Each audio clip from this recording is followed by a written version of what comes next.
A number of characters make progress toward improving their own futures in the most recent episode of The Rookie. While Selena Juarez, Liseth Chavez, and her new troubadour boyfriend Raj, Xander Hawley, advance in their developing relationship, John Nolan, Nathan Fillion, and Bailey Noon, Jenna Dewan, make strides in their adoption journey. However, the main focus of this episode is Miles Penn, Derek Augustine, a recent rookie who is still having difficulty establishing Los Angeles as his permanent home. Miles ultimately realizes that he must fully embrace the future he genuinely has access to after receiving a party invitation that offers him a glimpse of what his life might have been like if he had been a professional football player. The rookie finds Nolan and Bailey prepared to seek adoption. Nolan and Bailey have learned that having children may not be in their future in one of the season's more depressing plots. Their chances of adopting turn out to be almost non-existent after seeing a social worker. After asking them about their heroic experiences, such as their recent hostage situation on a bus or their violent honeymoon, she concludes that no agency would ever allow them to adopt. Nolan and Bailey clearly lead very exciting but risky lives, and it wouldn't be just to put a child in a household where one or both parents might not make it. Since this was a plot point in a recent episode of 911, Lone Star involving another first responder couple, I actually thought this might happen, but it appears that Nolan and Bailey will still survive this. Bailey makes the decision to accept their circumstances and the wonderful lives they have already established for themselves by the end of the episode. The series still addressed the problem of infertility which many people in the real world face, but I have the feeling that they will eventually become parents through a convenient twist of fate. My favorite part of episode 13 is when a strong woman takes out criminals. On her first day as a lone officer, Selena captures so many criminals that they scarcely fit in her shop. She lets Raj, temporarily, live with her and Lucy while his place is being destroyed in addition to kicking butt on her own. Although Raj seems a little too corny for Selena, it's admirable that she can support him when he needs it. I'm not sure where the rookie writers are taking this relationship.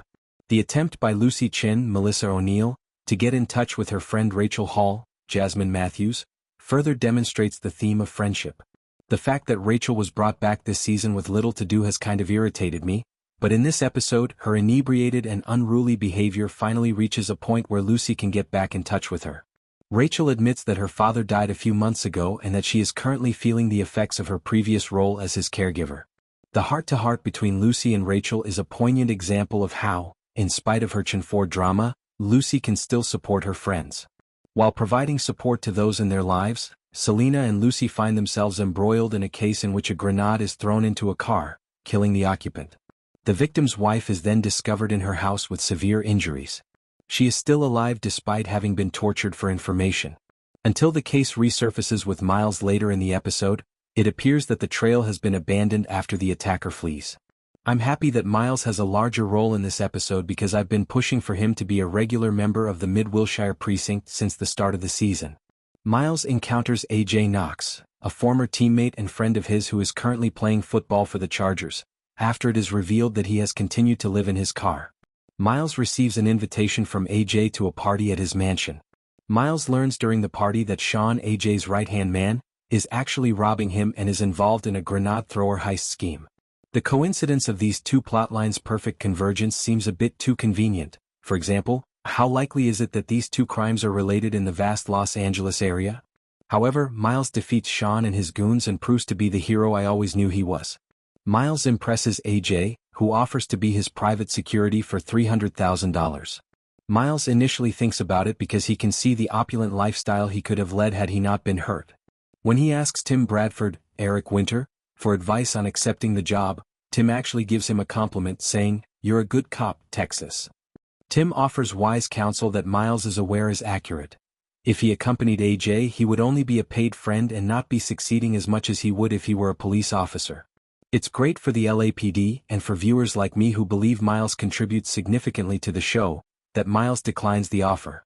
There's a nice nod to the late Aaron Thorson, True Valentino, during the police reform meeting, but I'm disappointed that we still don't have any news about Monica Stevens, Bridget Reagan, making a comeback. For now, I'm just glad Miles has a standalone plotline that demonstrates how much he's changed since he began as a rookie, though I still hope he'll appear in a later episode. Even though he is currently still camping out next to Smitty, Brent Huff, at least he has come to the realization that becoming a successful police officer is his real goal.